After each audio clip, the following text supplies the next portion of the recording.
บายดีมาชื่อน้ำค้อยพี่แล้วเขายิ่งกระเบาเลยแซ่แซ่โอ้ย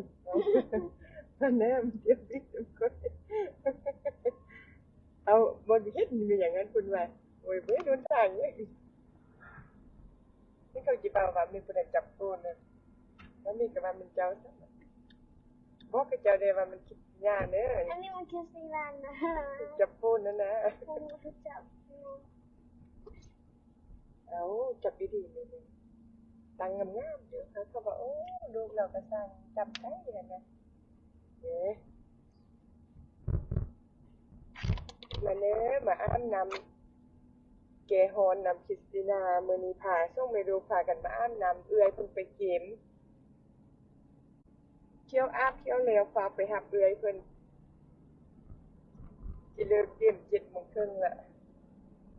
ได้เที่ยวอาบเที่ยวแล้วไปหับเอื้อยเพิ่นป้าตะเวนงามๆมาอยู่ตะเวนตะเวนเป็นหยังสั้นพุ่นนะสั้นพุ่นนะ sunset